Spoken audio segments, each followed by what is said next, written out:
ഈ സൂയിസൈഡിൽ നിന്നെല്ലാം ബാധകൾ കയറിയിട്ടാണ്. കൊലപാതകം നടത്തുന്ന എല്ലാം ബാധകളാണ്. ഈ നെഗറ്റീവ് എനർജികളാണ് വൈബ്രേഷണൽ ഫീൽഡ് അന്തരീക്ഷത്തിലുണ്ട്. ഇവരൊക്കെ മനുഷ്യരാണ്.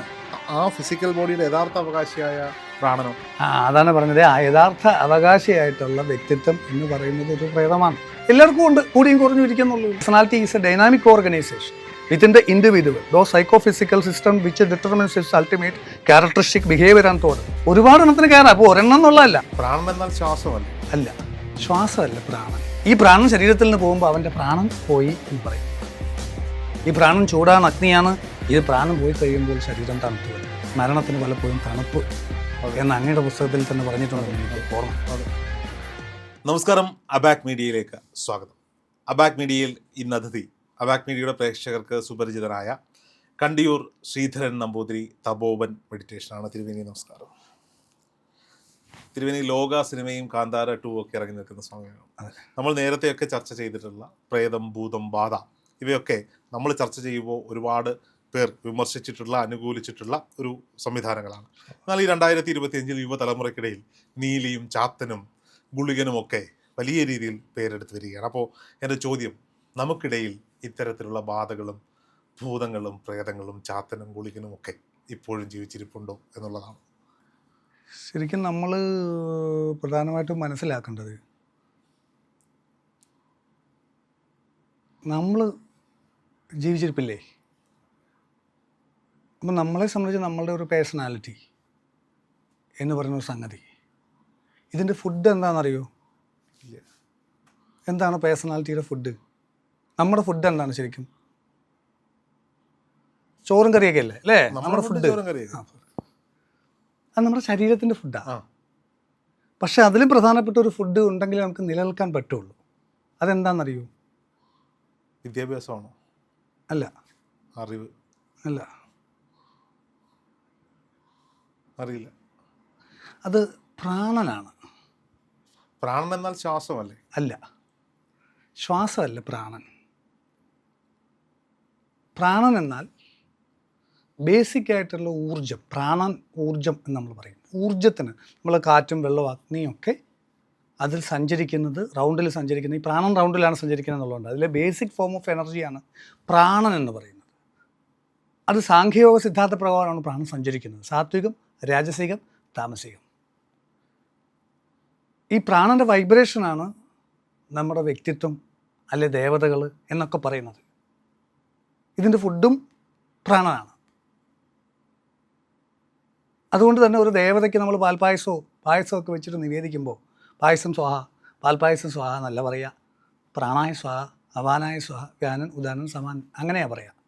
പ്രാണനാണ് അവർക്ക് നമ്മൾ കൊടുക്കുന്നത്. ഈ നല്ല വൈബ്രേഷൻസും ചീത്ത വൈബ്രേഷൻസും അന്തരീക്ഷത്തിലുണ്ട്. നല്ല വ്യക്തിത്വങ്ങളും ചീത്ത വ്യക്തിത്വങ്ങളും അന്തരീക്ഷത്തിലുണ്ട്. അതിൽ ഈ നല്ല വ്യക്തിത്വങ്ങളിലേക്ക് വരുമ്പോൾ നമ്മുടെ ലൈഫ് ബെറ്ററായി വരും. ഊർധ്വഗതിയെ പ്രാണൻ ഊർധ്വഗതിയിലേക്ക് വരും. ചീത്ത വ്യക്തിത്വങ്ങൾ ഈ പ്രാണനിലേക്ക് പ്രോസസ്സ് ചെയ്യുമ്പോൾ എന്നിട്ട് അതിനെ നെഗറ്റീവായിട്ട് വൈബ്രേറ്റ് ചെയ്യിക്കുന്നു. അപ്പം നമ്മുടെ ബ്രെയിൻ ന്യൂറോ കെമിക്കൽസ് മാറുന്നു. അഡ്രിനാലിൻ, കോർട്ടിസോൾ, നോർ അഡ്രിനാലിനൊക്കെ ആവുന്നു. ആദ്യം നല്ല വൈബ്രേഷൻസ് ഉള്ളപ്പോൾ ഡോപ്പോമിൻ, സെറോട്ടോണിൻ, ഓക്സിറ്റോസിൻ, എൻഡോർഫിൻ ഉണ്ടാവുന്നിടത്തുനിന്ന് നെഗറ്റീവായിട്ടുള്ള ബ്രെയിൻ കെമിക്കൽസിനെ സാക്രിയേറ്റ് ചെയ്തിട്ട് ഡൗൺ ആകുമ്പോൾ നമ്മൾ പറയും അവന് അധോഗതിയാണ്. എന്തിൻ്റെ? പ്രാണൻ്റെ. ഈ പ്രാണൻ ശരീരത്തിൽ നിന്ന് പോകുമ്പോൾ അവൻ്റെ പ്രാണൻ പോയി എന്ന് പറയും. ഈ പ്രാണൻ ചൂടാണ്, അഗ്നിയാണ്. ഇത് പ്രാണൻ പോയി കഴിയുമ്പോൾ ശരീരം തണുത്തു വരും. മരണത്തിന് പലപ്പോഴും തണുപ്പ് എന്ന് അങ്ങയുടെ പുസ്തകത്തിൽ തന്നെ പറഞ്ഞിട്ടുണ്ടെന്ന് എനിക്ക് ഓർമ്മ. അത് വരുന്നത് ഇങ്ങനെയാണ്. ആത്മാക്കൾ വരുമ്പോൾ തണുക്കുന്നു എന്നല്ലേ പറയുന്നത്. അതൊക്കെ അങ്ങനെയാണ്.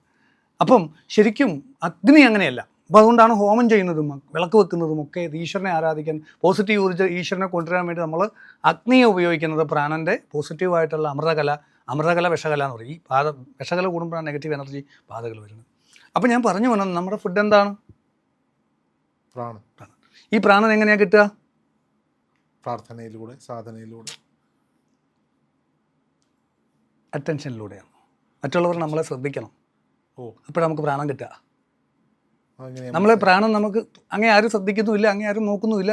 ഉപേക്ഷിക്കപ്പെട്ടാൽ അങ്ങയുടെ പ്രാണൻ നെഗറ്റീവായിട്ട് പ്രാണൻ നിറയുന്നു. അങ്ങ് ആത്മഹത്യ ചെയ്യുന്നു, ഒറ്റപ്പെടുന്നു, ഡിപ്രഷൻ വരുന്നു, നെഗറ്റീവ് ബ്രെയിൻ കെമിക്കൽസ് വരുന്നു, നെഗറ്റീവ് എനർജികൾ കയറുന്നു, സൂയിസൈഡ് ചെയ്യുന്നു. ഈ സൂയിസൈഡിൽ നിന്നെല്ലാം ബാധകൾ കയറിയിട്ടാണ്. കൊലപാതകം നടത്തുന്ന എല്ലാം ബാധകളാണ്. ഈ നെഗറ്റീവ് എനർജികളാണ്. വൈബ്രേഷണൽ ഫീൽഡ് അന്തരീക്ഷത്തിലുണ്ട്. നമുക്ക് ഞാൻ തന്നെ ഞാൻ സംസാരിക്കുന്നു, ശ്രീധരൻ നമ്പൂരി എന്ന വ്യക്തി സംസാരിക്കുന്നു. ഞാനിപ്പോൾ മരിച്ച് കഴിഞ്ഞാൽ ഞാൻ ഈ പേഴ്സണാലിറ്റി അങ്ങയുടെ ഉള്ളിലേക്ക് ഹിപ്നോട്ടൈസ് ചെയ്ത് അങ്ങയുടെ ഉള്ളിലേക്ക് വന്നാൽ അങ്ങെന്താ പറയുക? ശ്രീധരൻ നമ്പൂരി സംഭവിച്ചു പ്രേതം വന്നു, ബാധ എന്നും പറയും. ശ്രീധരൻ നമ്പൂരിയുടെ പ്രേതം വന്നു എന്ന് പറയും. ഞാൻ ഈ ശരീരം ചീത്തയാകുന്നതിനിപ്പുറം തൊട്ടിങ്ങോട്ട് കയറി കഴിഞ്ഞാൽ അത് പ്രേതമല്ലാതെ ആവുന്നുണ്ടോ? ഇല്ല. നീ ഈ ശരീരം ചീത്തയാവുന്നതിനിപ്പുറം തിരിച്ചു കയറിയാൽ ഇത് പ്രേതമല്ലാതാവൂ? പ്രാണനെന്ന് വിളിക്കാം. അങ്ങയുടെ ഉള്ളിൽ വരുമ്പോൾ മാത്രം ഇത് പ്രേതം, എൻ്റെ ഉള്ളിൽ വരുമ്പോഴും അത് തന്നെയല്ലേ? അപ്പൊ എൻ്റെ ശരീരത്തിൽ ഒന്നാമത്തെ പ്രേതം ഏതാണ്? ഞാനാണ്. ശ്രീധരൻ നമ്പൂരി എന്ന് പറഞ്ഞ വ്യക്തിത്വമാണ് ഞാൻ പറയുന്നത്. മനസ്സിലാവുന്നുണ്ട്. ഈ മനസ്സും പ്രാണനും കൂടെ ചേരുന്നതാണ് ഒരു ആത്മാവ്. അത് മനസ്സിലാവുന്നുണ്ടോ? ഉണ്ട്. അപ്പം ഇത് ശരീരം ഉള്ളപ്പോൾ ഇതിന് പോസിറ്റീവ് ചാർജാ, ശരീരം പോയി കഴിയുമ്പോൾ നെഗറ്റീവ് ചാർജ് ആവും, വേറൊരു ഫ്രീക്വൻസിയിലേക്ക് വരുന്നു, അത്രേ ഉള്ളൂ. പക്ഷെ സംഭവം ഇത് തന്നെയാണ്. അത് പുറത്തുനിന്നാണ് പോസിറ്റീവോ നെഗറ്റീവ് എന്ന് പറയുന്നത്. അതിനെ സംബന്ധിച്ച് അതൊന്നു തന്നെയാണ്, മാറ്റമില്ല. ഇപ്പം എങ്ങനെയാണ് നമ്മളുടെ ചാനലിൽ ഫേസ് മറച്ചൊക്കെ ഇട്ടിട്ടുണ്ട്, ആളുകളുടെ ബോഡിയിൽ ഈ സാധനങ്ങൾ വെളിയിൽ വന്ന് സംസാരിക്കുന്നത്.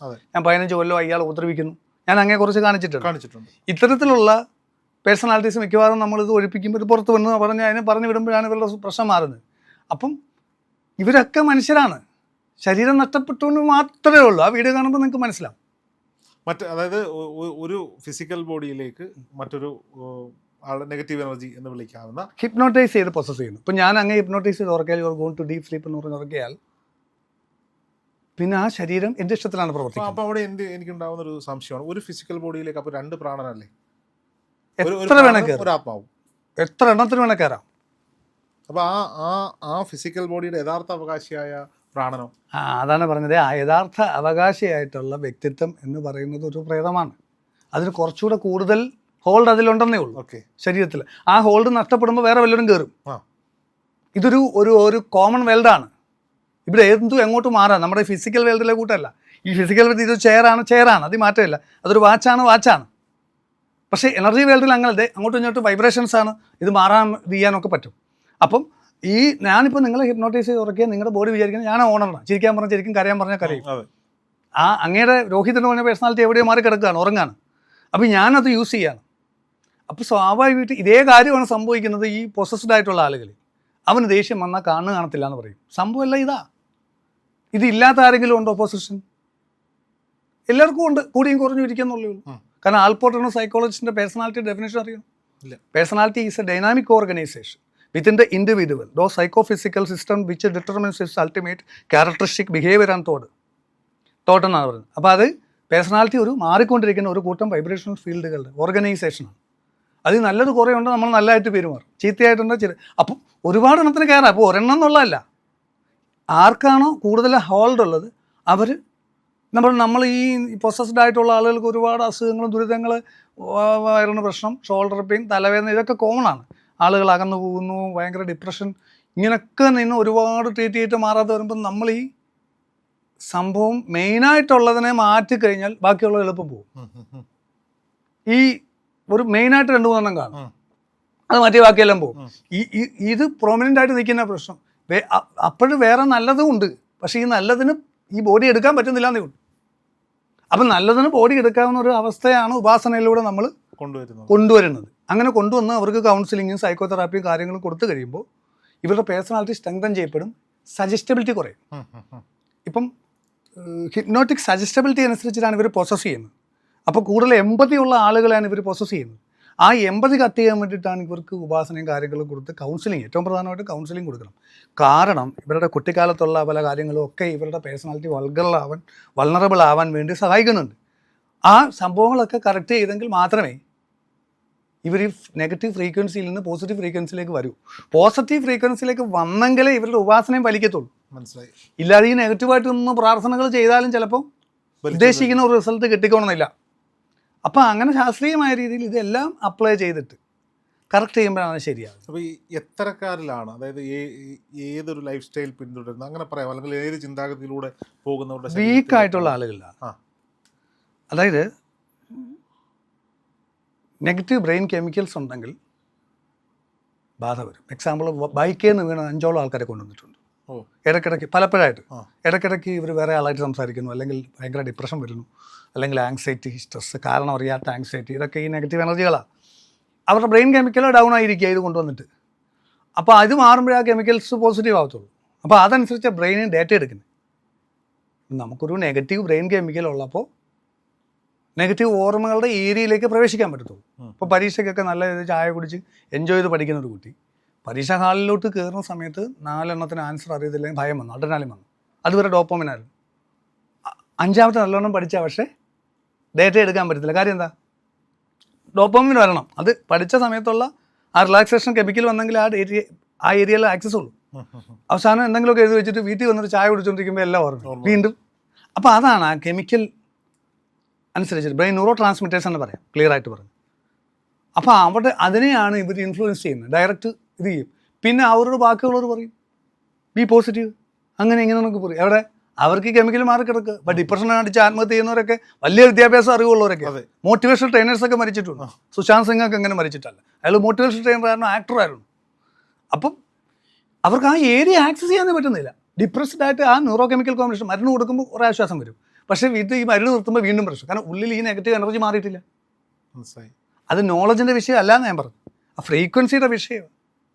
ഒരു ഹൈവേയിൽ റോഡിലിറങ്ങി നിൽക്കുമ്പോൾ വണ്ടികൾ വന്നുകൊണ്ടിരിക്കും, കൈ കാണിച്ച് മാറ്റി വിടുമ്പോൾ അടുത്ത വണ്ടി വന്നുകൊണ്ട് ഇങ്ങനെ ഇരിക്കും. ഈ എനർജി ഡിവൈഡർ കയറി എന്നാൽ കുഴപ്പമില്ല എന്ന് പറഞ്ഞുകൊണ്ട് ഫ്രീക്വൻസിയുടെ ഡിഫറൻസ്. ഈ എനർജി ഫ്രീക്വൻസി പ്രശ്നം ബാലൻസ് ചെയ്യാൻ ഒരു സൈക്കോളജിസ്റ്റിനെ കൊണ്ട് സാധിക്കുമോ, അതോ ഒരു താന്ത്രിക് വിദ്യകളിലൂടെ ഇത്തരം കർമ്മങ്ങളിലേക്ക് കൊണ്ട് സാധിക്കുമോ? എന്താണ് മെഡിസിൻ കൊണ്ട് സാധിക്കും? എങ്ങനെയാണ് ഇത് സാധിക്കുന്നത്? അല്ലേ, ഇപ്പം എന്നെ സംബന്ധിച്ച് ആസ് എ സൈക്കോളജിസ്റ്റ് എന്നെ സംബന്ധിച്ചിടത്തോളം ഞാൻ ആളുകളുടെ ബെനിഫിറ്റാണ് നോക്കുന്നത്. ആളുകൾക്ക് എങ്ങനെ ഈ പ്രശ്നത്തിന് ഫ്രീ ആവും. അതിന് സങ്കേതങ്ങൾ നമ്മൾ വാശി പിടിക്കാറില്ല. ഇന്ന രീതിയിലേ ചെയ്യത്തുള്ളൂ, അങ്ങനെ രീതിയിലേ ചെയ്യത്തുള്ളൂ. നമ്മൾ കൊള്ളാവുന്നതെല്ലാം അപ്ലൈ ചെയ്യും. കൊള്ളാവുന്ന എന്ത് സാധനമുണ്ടോ. ഞാൻ ആ ചോദ്യം ചോദിച്ചത് സാധാരണഗതിയിൽ ഒരു സൈക്കോളജിസ്റ്റിന്റെ അടുത്ത് മാത്രം പോവുകയാണെങ്കിൽ ഓക്കെ, അദ്ദേഹത്തിന് മാത്രമാണ്. അങ്ങ് ഈ മാർഗ്ഗങ്ങളെല്ലാം സ്വീകരിക്കുന്ന ഒരാളാണ്. അതെ, സാധ്യമായ മാർഗ്ഗങ്ങളെല്ലാം സ്വീകരിക്കുന്നത്. അതുകൊണ്ടാണ് ഞാൻ ചോദിക്കുന്നത്, ഏതിനാണ് കൂടുതൽ ഫലവത്തായിട്ടുള്ള റിസൾട്ട്? എല്ലാത്തിനും അതിൻ്റെ റെലവൻസ് ഉണ്ട്. ഓക്കെ, ഒന്നും തള്ളാൻ പറ്റത്തില്ല. കാര്യം എന്താ അറിയാം, ഇതിപ്പോൾ നമ്മൾ പൂജ കാര്യങ്ങൾ മാത്രം ചെയ്യുമ്പോൾ ഇവരുടെ മൈൻഡ്, നമുക്ക് പഞ്ചകോശ ശുദ്ധി എന്നൊരു സാധനമാണ് നമ്മൾ പഠിപ്പിക്കുന്നത്. അതൊരു കോഴ്സായിട്ട് അന്നമയം, മനോമയം, പ്രാണമയം, ജ്ഞാനമയം. ഫിസിക്കൽ ബോഡിയുണ്ട്, നമുക്ക് മെൻ്റൽ ബോഡിയുണ്ട്, എനർജി ബോഡിയുണ്ട്, നോളജ് ബോഡിയുണ്ട്, ബ്ലിസ് ബോഡിയുണ്ട്. ഈ പഞ്ചകോശങ്ങൾ ശുദ്ധിയാണെങ്കിൽ അവർക്ക് ഹെൽത്തി ആയിട്ട് ജീവിക്കാൻ പറ്റും. അപ്പം അന്നമയത്തിന് വേണ്ടിയിട്ട് നമ്മൾ അവർക്ക് ഫിസിക്കൽ യോഗ കാര്യങ്ങളൊക്കെ പഠിപ്പിക്കുന്നു. പ്രാണായാമം, യോഗ കാര്യങ്ങൾ, പ്രോബയോട്ടിക് ഫുഡ് കാര്യങ്ങൾ, ഡയറ്റ് കറക്റ്റ് ചെയ്യണം. ഇതെല്ലാം അവർക്ക് വേണ്ടി ചെയ്യും. അതിന് ക്ലാസ് കൊടുക്കും. മനോമയത്തിന് വേണ്ടി അതിപ്പോൾ ഒരു ആക്സിഡൻറ്റ് പറ്റിക്കഴിഞ്ഞാൽ അവിടെ നമ്മൾ ഹീൽ ചെയ്തിട്ടോ പൂര കഴിച്ചിട്ടൊന്നും കാര്യമില്ല. ഏറ്റവും നല്ല അലോപ്പതി ഡോക്ടറെ തന്നെ കാണണം. അല്ല അതിനെ പൂജിച്ചുകൊണ്ടിട്ട് കാര്യമുണ്ട്. ഈ പൂജിക്കുന്ന ആൾക്കാർക്ക് ഒരു അസുഖം വന്നാൽ ആദ്യം ഏറ്റവും നല്ല അലോപ്പതി ഹോസ്പിറ്റലിലോട്ടാണ് പോകുന്നത്. അപ്പം അതിന് വേണ്ട റെലവൻസ് ഉണ്ട്. വയലൻ്റ് ആയിട്ടിരിക്കുന്ന ആൾ തല്ലി പൊട്ടിക്കുക, അവിടെ ബ്രെയിൻ കെമിക്കൽ നോർമലാക്കാൻ അവിടെ ലിഥിയം പോലുള്ള ടാബ്ലറ്റ് കൊടുക്കണ്ടേ. അപ്പോൾ ഒന്ന് ഡൗൺ ആകുമ്പോൾ കൗൺസിൽ ചെയ്യാൻ പറ്റും. അപ്പം അതിന് റെലവൻസ് ഉണ്ട്. അപ്പോൾ ഫിസിക്കൽ ബോഡിയിലാണെന്നുള്ളൂ. നമുക്കിപ്പോൾ ഒരു അസുഖം വന്നാൽ തന്നെ അത് നമുക്ക് ഡയഗ്നോസ് ചെയ്യാൻ ഏറ്റവും എളുപ്പം ഇതാ. അത് കറക്റ്റ്. എല്ലാവരും പറയും ഞങ്ങളെല്ലാം മാറ്റുമെന്ന്. പക്ഷെ നമ്മുടെ ഒരു ബുദ്ധി പ്രയോഗിച്ച് ഇതനുസരിച്ച് പോയി കഴിഞ്ഞാൽ പക്കയായിരിക്കും ആ അസുഖം മാറും. അതിന് പറ്റുന്ന ആളിനെ കാണുന്നുള്ളൂ. അലോപ്പതി അതിന് റെലവൻസ് ഉണ്ട്. അതിങ്ങനെ ഫിസിക്കലായിട്ടുള്ള കാര്യങ്ങൾക്ക് അങ്ങോട്ട് തന്നെ പോകാം. രണ്ടാമത്തെ വിഷയം മനസ്സിൻ്റെ വിഷയം. ഒരു ലവ് അഫെയർ ബ്രേക്കപ്പ് വന്നു, ഡോക്ടറെ പോയി കഴിഞ്ഞാൽ ഗുളി കൊടുക്കും, ഇതങ്ങ് കഴിച്ചാൽ എല്ലാം ശരിയാവും. അതുകൊണ്ട് കാര്യമില്ല. സൈക്കാട്രിസ്റ്റിനൊക്കെ ചെന്നാൽ ഗുളി കൊടുക്കും. അവർ മെക്കാനിസമായിട്ടാണ് ബ്രെയിനെ കാണുന്നത്. പക്ഷെ ഒരു സൈക്കോളജിസ്റ്റ് എന്ന് വെച്ചാൽ അയാൾ കൗൺസിൽ ചെയ്യും. മോനെ വിഷമിക്കേണ്ട, ഇതൊക്കെ ജീവിതത്തിൻ്റെ ഭാഗമാണെന്നൊക്കെ പറഞ്ഞ് ഒരാശ്വാസം വരും. അല്ല വയലൻ്റ് ആവുകയാണെങ്കിൽ സൈക്കാട്രിസ്റ്റിലേക്ക് പോകണം, എന്നിട്ട് നോർമലാക്കിയിട്ട് ഇങ്ങോട്ട് വരണം. അപ്പോൾ എല്ലാത്തിനും റെലവൻസ് ഉണ്ട്. അപ്പോൾ അത് ബ്രെയിൻ ഫിസിക്കൽ ബോഡിയിലേക്ക് ബ്രെയിനിലേക്ക് കൂടുതൽ കണക്റ്റായി. അതുകൊണ്ടാണ് അങ്ങോട്ട് പോകേണ്ടി വരുന്നത്. മനോമയം, പ്രാണമയം, ഇതൊന്നും അല്ലാത്ത വിഷയങ്ങൾ ആളുകൾക്കുണ്ട്. ജീവിതത്തിൽ കണ്ടിന്യൂസ് ദുരിതം, അസുഖങ്ങൾ കണ്ടിന്യൂസ് ഒന്ന് മാറി മാറി വരുന്നു. ഒന്ന് മാറ്റി കഴിയുമ്പോൾ അടുത്ത് വരുന്നു. സാമ്പത്തിക പ്രതിസന്ധി, കടം മാറ്റം, അങ്ങനെയുള്ള പ്രശ്നങ്ങൾ. ഇതൊന്നും ഒരു ഡോക്ടർക്ക് പരിഹരിക്കാൻ പറ്റുന്ന കാര്യങ്ങളല്ല. പക്ഷേ ഇതൊക്കെ ഉള്ളതാണ്. ഇതൊക്കെ അഡ്രസ്സ് ചെയ്യേണ്ട വിഷയങ്ങളുമാണ്. കാരണം അറിയാത്ത വിഷയങ്ങൾ. ചിലർക്ക് ആങ്സൈറ്റിയാണ്. അവർ നമ്മൾ കൗൺസിൽ ചെയ്യുമ്പോൾ ചോദിക്കുന്നു, അല്ലെങ്കിൽ CBT കോഗ്നിറ്റീവ് ബിഹേവിയർ തെറാപ്പി പോലെ തെറാപ്പി കൊടുക്കുമ്പോൾ ചോദിക്കും, നിങ്ങൾക്ക് എന്തെങ്കിലും ട്രോമ ഉണ്ടായിട്ടുണ്ടോ? ഇല്ല. പക്ഷേ ഫുള്ള് ഭയമാണ്. വയറിന് പ്രശ്നം, ഷോൾഡർ പ്രശ്നങ്ങളെല്ലാം ഉണ്ട്. ആങ്സൈറ്റി വരുമ്പോഴുള്ള വിഷയങ്ങളെല്ലാം ഉണ്ട്. അപ്പോൾ ചോദിക്കും ഭർത്താവിന് ഭയങ്കര സ്നേഹം, കുട്ടികൾക്കൊക്കെ കാശ് ഇഷ്ടം പോലെ, ഞങ്ങൾ ചാരിറ്റിയൊക്കെ ചെയ്യാറുണ്ട്, പിന്നെന്താ പ്രശ്നം? അതറിയാനല്ലേ ഇങ്ങോട്ട് വന്ന് എന്ന് ചോദിക്കും. അത് മനസ്സിലുമല്ല, ഫിസിക്കൽ വേൾഡിലുമല്ല, എനർജി ലെവലിലുള്ള പ്രശ്നമാണ്. നെഗറ്റീവ് എനർജികൾ പ്രോസസ്സ് ചെയ്തിട്ടുണ്ടാകുന്ന വിഷയമാണ്. ആ പ്രോസസ്സ് ചെയ്യുന്നതിന് ഹീൽ ചെയ്യുക വേണ്ടത്. അതല്ല അവരെ പിടിച്ചിട്ട് ഇതൊക്കെ നിങ്ങളുടെ തോന്നലാണ്, നിങ്ങൾക്ക് സ്ട്രെസ് ഉള്ളതുകൊണ്ട് നിങ്ങളുടെ മനസ്സിന് തോന്നിയിട്ടുണ്ടാകുന്ന വിഷയങ്ങൾ ഇതൊക്കെ, കടബാധ്യതയും അതൊക്കെ, അല്ലെങ്കിൽ എന്തെങ്കിലുമൊക്കെ പ്രശ്നം, അല്ലെ സ്ട്രെസ്സാണ്, അൺനോൺ സ്ട്രെസ്സാണ്. എന്താണ് ഈ അൺനോൺ സ്ട്രെസ്സ്? അതറിയില്ല. കുട്ടിക്കാലത്ത് വല്ല എന്തെങ്കിലും ട്രോമ ഉണ്ടായിട്ടുണ്ടോ? ഇല്ല. ആരെങ്കിലും അബ്യൂസ് ചെയ്തിട്ടുണ്ടോ? ഇല്ല. അപ്പം എന്താണ്? അങ്ങനത്തെ ഒരു പ്രശ്നവും ഇല്ല, പക്ഷേ മൊത്തം പ്രശ്നം. തീർച്ചയായിട്ടും അത് പ്രാണമയത്തിലുള്ള, അന്നമയം മനോമയം പ്രാണമയത്തിലുള്ള വിഷയം. അത് ഹീലിംഗ് കൊടുക്കണം. എന്ത് ടൈപ്പ് ഓഫ് ഹീലിംഗ് ആണ് ഉപയോഗിക്കുക? അത് പൂജ, ട്രഡീഷണൽ ആയിട്ടുള്ള താന്ത്രികമായ പൂജയാണ് ഞാൻ ഉപയോഗിക്കുന്നത്. പ്രാണ ഹീലിംഗ് ഉണ്ട്, റൈക്കി ഉണ്ട്, പല പല സംവിധാനങ്ങൾ ലോകത്തുണ്ട്. അപ്പോൾ I am a certified prana healer.